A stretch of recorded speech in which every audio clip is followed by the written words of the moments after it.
गुजरात का सबसे चर्चित चेहरा और जिसकी कमान बीजेपी ने सौंप रखी है पाटिल जी को, जिनके नेतृत्व में ये पूरा चुनाव यहाँ पर लड़ा जा रहा है, यानी कि उम्मीदों का काफिला पाटिल जी आपके साथ में है। आप रग रग से वाकिफ हैं और पहला सवाल यही है कि 27 साल से बीजेपी सत्ता पर काबिज है और आप यहाँ पर दावा 160 प्लस का भी नहीं, सीधे के सीधे 182 सीटों को कर रहे हैं। विश्वास या फिर अति विश्वास? मुझे गुजरात बीजेपी का प्रदेश अध्यक्ष बनने में 2.5 साल हुआ है। मैं जब आया था, जब 8 बाई इलेक्शन थे, तब भी मैंने कहा था कि हम 8 में से 8 जीत जाएंगे। जीत गए। उसके बाद कॉरपोरेशन के इलेक्शन हुए, 6 में से 6 हम जीते जो हमारे पास थी, मगर 388 सीट थी हमारे पास, 96 नए कॉरपोरेटर हमारे बढ़ गए। स्थानिक स्वराज्य का इलेक्शन हुआ, 31 जिला पंचायत का इलेक्शन था, 5 हमारे पास थी, 26 कांग्रेस के पास थी।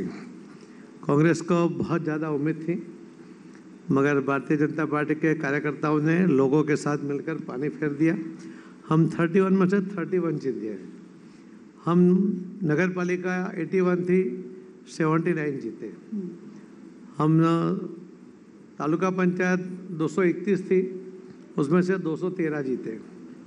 ये 19% सीट, 19% और 90.5% सीट हम जीते।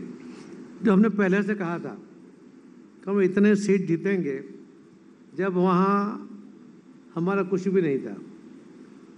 तो ये जो स्ट्रेटेजिकली भारतीय जनता पार्टी के कार्यकर्ताओं की ताकत, जो कुछ समय पूरी ताकत से बाहर नहीं आ रहे थे, उन्होंने ताकत दिखाई तो रोलर घूम गया। पाटिल जी, जो आप यहाँ पर आंकड़े फैक्ट्स के तौर पर बता रहे हैं, वो यकीनन ज़मीनी स्तर पर आपको बताते हैं कि जनता का विश्वास, चाहे वो स्थानीय चुनाव रहा, विधानसभा चुनाव रहा, लोकसभा चुनाव में तो हर एक सीट पर बीजेपी काबिज रही। मुद्दे भी अलग अलग होते हैं, लेकिन अगर हम पिछले 3 चुनावों का जिक्र करें, 2017 में तो 2.5 का आंकड़ा भी नहीं छू पाई, इस बार 182। फिर सवाल वही कि ऐसी कौन सी रणनीति जिसके आधार पर इतने बड़े आंकड़े को छूने का जिक्र? 217 की बात अलग है। उस टाइम एक आंदोलन चल रहा था, एक सामाजिक आंदोलन की वजह से एक वातावरण बना था। उसका कुछ फायदा कांग्रेस को मिला, कुछ नुकसान भारतीय जनता पार्टी को मिला। उसके पहले हमारे पास 117 सीटें थी, उसमें से हम 99 हो गए। तो कुल मिला के 18 सीट, यानी कि 9% सीट हमारी कम हुई थी। बहुत ज़्यादा नहीं हुई, मगर जिस तरह से हल्ला मचा, तो एक प्रकार से स्वाभाविक है, जिसको जीत मिलने की उम्मीद थी या नहीं थी, उनको कुछ सीट मिलने की वजह से वो ज़्यादा उन्माद मचा रहे थे। मगर उनको गुजरात के लोगों की तासीर, मतदाताओं के नरेंद्र मोदी साहब के ऊपर जो विश्वास, उनके बारे में जो उनकी जो कल्पना है कि हमारे सपने अगर कोई पूरा कर सकता है देश में, तो नरेंद्र मोदी कर सकते हैं, जो विश्वास भी है, जो सार्थक भी हो रहा है, तो ये हमारे पास ब्रह्मास्त्र है।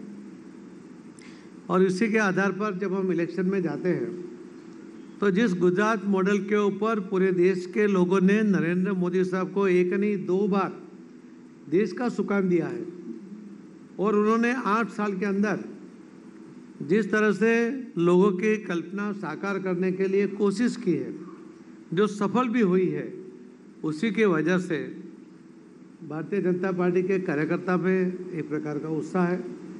उन्हें विश्वास है कि हम नरेंद्र मोदी साहब के साथ में मिलकर, जो हमने 2002 से मोदी साहब मुख्यमंत्री थे, जब से जो काम किए, डेवलपमेंट के जो काम हुए, उसके ऊपर लोगों ने देखा। अगर पूरा देश देख रहा है, पूरी दुनिया देख रही है, तो गुजरात के लोग तो स्वाभाविक है। मगर ऐसे 2017 में भी कांग्रेस ने जो नेगेटिव अप्रोच किया कि विकास गाड़नो थे, विकास के लिए लोग तड़पते हैं। लोग को लगता है कि मेन रोड ठीक हो जानी चाहिए, मेन रोड ठीक हो जाए तो उसको लगता है मेरा गली का रोड ठीक हो जाना चाहिए, उसके घर तक का रोड हो जाना चाहिए। और डेवलपमेंट क्या होता है?